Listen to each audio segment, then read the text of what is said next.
2009年12月，3名经验丰富的登山者爬上富士山做高海拔训练，当晚在山顶附近露营，结果半夜遇上恐怖的狂风，其中2名男子连同帐篷直接被卷下200米斜坡，最终双双殒命，再也没能踏上归途。2009年12月17日凌晨4点，3人开车从神奈川县向摩原市出发，清晨6点半抵达玉电场口新武和木。他们没有提交登山计划表，直接沿登山道开始攀登。刚开始的路还算好走，脚下的雪没冻硬，3人有说有笑，脚步轻快往上走。可越往上走，山路越陡，风也越来越大，3人就慢慢拉开距离了。带头的 A 先生当时46岁，曾经是一名 F1 赛车手，从职业时期起，他就以登山作为爱好，退役后更加专注于登山事业。2001年，他成功登顶卓奥友峰；2006年登顶马纳斯鲁峰；2008年登顶麦金利峰。期间，他还挑战过珠穆朗玛峰和加舒尔布鲁姆2峰，但都因为天气恶劣而没能登上去。他的下一个目标是挑战南极洲最高峰文森峰，并计划在12月25日动身。按照惯例，他每次出发前都必须先花1天时间登上富士山做适应性训练，而且都会叫上自己事务所的2名职员兼朋友 B 先生和 C 先生陪他一起训练。B 先生时年43岁，已有20多年登山经验， C 先生时年34岁，有5年登山经验。3人既是同事也是朋友，曾经一起爬过很多山，算是生死之交了。A 先生经验丰富且体力充沛，他自己一口气爬到了海拔3400米的巴合木附近，而 B 先生和 C 先生还在六合木不远处。期间 A 先生一直通过无线电和 B 先生他们联系。 BC 先生在无线电里说已经累到不行了。 A 先生回复说，上面的情况比想象中更糟糕，你们不要再上来了，就在6合木至7合木之间找个合适的地点搭建帐篷，等着他冲顶归来就行。交代完后， A 先生独自出发冲顶。下午1点， B 先生和 C 先生爬到7合木附近，按照 A 先生的指示搭建好帐篷，躲避风寒。下午3点多， A 先生爬到9合木附近，风速已达15米每秒，能见度极低，天空黑压压的乌云压过来，一切都指向不好的迹象。 A 先生深知冬季富士山的凶险之处，当即决定放弃登顶。下午5点， A 先生顺利回到7合木附近与2人会合，并在他们帐篷的旁边搭建了自己的单人帐篷。 A 先生的帐篷是专为南极环境设计的，抗风能力超强，在正式出发南极洲之前，他要借这次机会试用一下帐篷。晚上8点， A 先生给家人打了一通电话，说他们没有登上山顶，现在在7合木附近露营，等天亮了就下山。结果到了半夜，风雪更加狂暴，帐篷被吹得摇摇晃晃，感觉快要掀飞了。 A 先生不得不多次出去重新拉紧固定绳。晚上11点40分，突然咔嚓一声， A 先生再次从梦中惊醒，发现自己帐篷杆竟然被风吹断了。担心 B 先生他们的情况更加糟糕， A 先生走出帐篷，想确认2人的情况，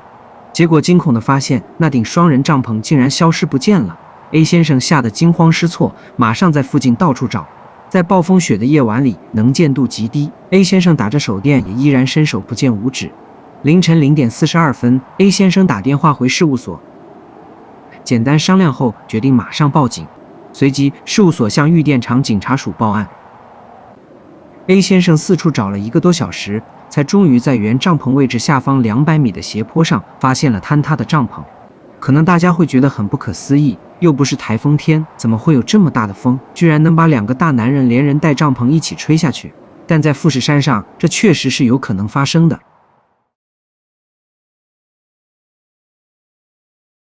富士山是一座海拔近4000米的孤立高峰，周围没有其他的高山阻挡气流，阵风刮来时无处可躲，山间的积雪被烈风吹得光滑如镜，而陡峭的斜坡又像一个巨大的滑梯，一旦滑落就根本刹不住车，滑坠上百米的事故屡屡发生，其严酷程度堪比珠穆朗玛峰。这也是为什么专业登山家在远征喜马拉雅山前都会先在富士山进行高难度训练。A 先生赶紧跑到他们身边，用毛毯和睡袋将他们紧紧裹住，然后自己整个人趴上去，想延缓他们的失温。A 先生不停地叫他们的名字，和他们说话，刚开始 B 先生还能回应安慰 A 先生说会没事的，可 C 先生的情况很严重，他连话都说不出了，只是在痛苦的呻吟。好不容易熬到天快亮了， B 先生突然开始泪流不止，他可能知道自己撑不下去了，接着深深地吸了一口气，像是叹气一样，之后就没了反应。旁边的 C 先生似乎察觉到了什么，变得更加惊慌，嘴巴里发出奇怪的声音，没过多久就彻底昏了过去。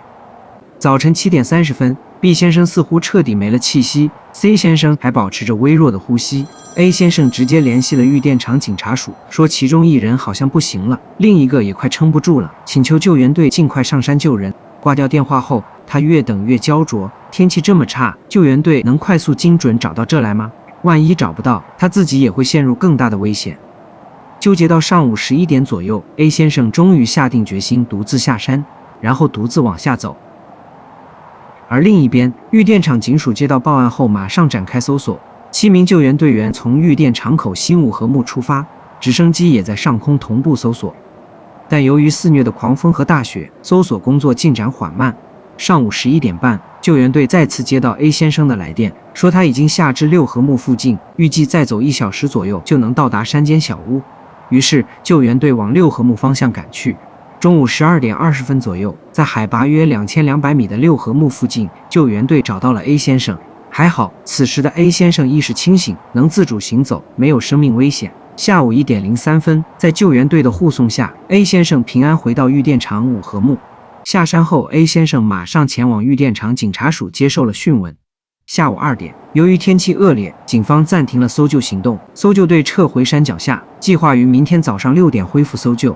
下午5点半 ，A 先生做完笔录走出警察署。作为一名前 F1 赛车手 ，A 先生是日本知名人士，此次遇难事故自然有很高的热点，各路媒体记者早已闻风赶来，堵在警察署门口。A 先生一出门就被记者们团团围住，面对记者的追问 ，A 先生精神恍惚，眼眶通红，说让大家担心了，真的非常抱歉。总之，现在只能祈祷两人平安无事。2009年12月19日早上6点，救援队重新开始搜索。12名队员从富士宫登山口进山。早上9点 ，A 先生来到警察署等待消息。中午12点40分，在海拔约2800米的玉电厂路线至南侧的大沙走之间，发现了2名男子的遗体。救援队把遗体抬至没有积雪的登山道上，经过身份辨认，确认这正是 B 先生和 C 先生。随后，遗体由直升机运送下山。确认死亡消息后 ，A 先生在事务所员工搀扶下出席了新闻发布会。他站在台上沉默了很久，最后紧紧攥着拳头，声音颤抖地说：“很抱歉，本想背他们下山的，但能力不足，对不起，真的非常抱歉。”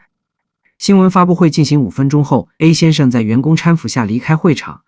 这起由知名人物引发的登山悲剧迅速在网络上引发广泛讨论。人们讨论的最多的就是 A 先生独自下山的行为。有人认为做得对，就应该及时独自撤退，不然只会抱团遇难。有人则指责他身为领队，不该在关键时刻抛下同伴独自逃生。甚至有人恶意猜测 B 先生和 C 先生是为了保护 A 先生才牺牲的。网友们一边在社交平台上发泄不满，一边不停地发邮件给 A 先生的事务所，要求他必须为事故承担责任。面对这铺天盖地的舆论 ，A 先生的事务所很快做出了回应，宣布取消原定于当月25日的南极行程，同时暂停 A 先生所有电视广播节目的制作与播出。随后，事务所又通过其官方博客发表了一则致歉声明。对于在富士山训练中发生的事故，我们深感抱歉，也给所有相关人员和每天支持我们的粉丝带来了困扰。为了向2位工作人员表达我们的慰问，我们将暂时关闭此博客。而在法律层面，关于事故的疏忽责任问题，玉电厂警方也给出了初步说法。他们3人装备齐全，虽然没有提交登山计划，但这并不构成法律责任。警方也会继续对事件进行调查。A 先生本来就特别自责，看到网友们的激烈反应后，更是抑郁到连门都出不了了，不敢见人，也不愿意接受心理疏导，精神状态极差。家人和朋友只能轮番守在他身边，悉心照料，耐心鼓励，希望他敞开心扉，重新拥抱生活。B 先生和 C 先生的家属也表现出最大的善意与体谅，他们自始至终都没有公开责怪过 A 先生。B 先生的妻子说，虽然还有很多遗憾，但想到他是在自己喜欢的山上离开的，心里多少有些安慰。C 先生的父亲也表示，孩子是高高兴兴出发去爬富士山的，能和自己尊敬的前辈一起走到最后，想必他心里也是幸福的。2010年3月，警方调查已结束， A 先生随即宣布复出，继续从事赛车与登山事业。2014年 ，A 先生接受采访再次谈及此事时说道：“事实不会被抹去，时间也无法倒流，我永远无法忘记自己没能救下他们。即使到了现在，我对这两人的悔恨之情从未消散，我必须背着这个沉重的十字架活下去。无论时间过去多久，这种感觉永远不会消失。”以上就是2009年富士山雪季登山遇难事件的全部经过，感谢您看到最后，我们下期见。